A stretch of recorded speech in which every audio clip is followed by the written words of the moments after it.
গোয়ালন্দ ঘাটের সেই famous steamer chicken curry সম্বন্ধে হয়তো আপনারা অনেকেই শুনে থাকবেন। অনেকেই মনে মনে হয়তো ভাবেন ঐতিহাসিক রান্নাটা যদি একবার নিজের বাড়িতেও ট্রাই করা যেত, কিন্তু রেসিপিটা জানা নেই। আজকের ভিডিওটা শুধুমাত্র তাদের জন্য।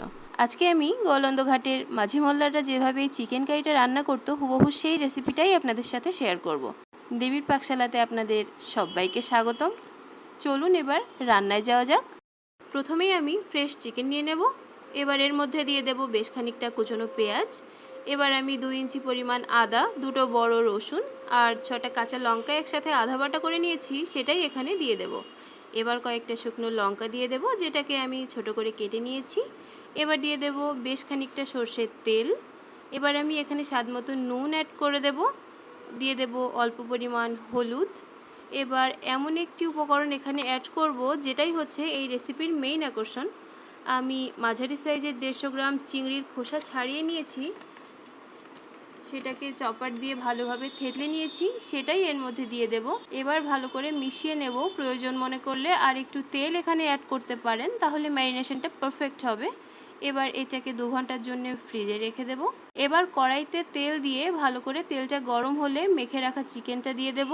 হাই ফ্লেমে 5 মিনিট চিকেনটাকে কষাতে হবে। সত্যি কথা বলতে কষানোর ওপরেই চিকেনের টেস্ট কেমন হবে সেটা ডিপেন্ড করে। এবার কড়াই উঠিয়ে একটা চাটু বসিয়ে দেব, তার উপর কড়াই বসিয়ে ঢাকা দিয়ে দেব 20 থেকে 25 মিনিটের জন্য। এই সময় গ্যাসের ফ্লেমটা মিডিয়ামে রাখতে হবে।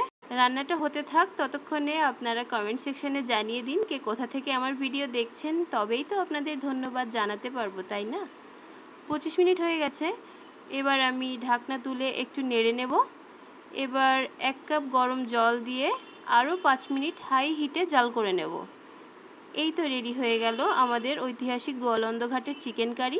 হারিয়ে যেতে বসা এই ঐতিহাসিক রান্নাটা আপনারা অবশ্যই ট্রাই করুন এবং বেশি বেশি করে শেয়ার করুন, যাতে এই রেসিপিটা সবার মধ্যে ছড়িয়ে পড়ে।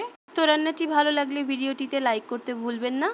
যারা আমার ভিডিও ফেসবুকে দেখছেন তারা পেজটিকে লাইক করে ফলো করে নেবেন, আর যারা ইউটিউবে দেখছেন তারা চ্যানেলটিকে সাবস্ক্রাইব করে পাশে থাকবেন।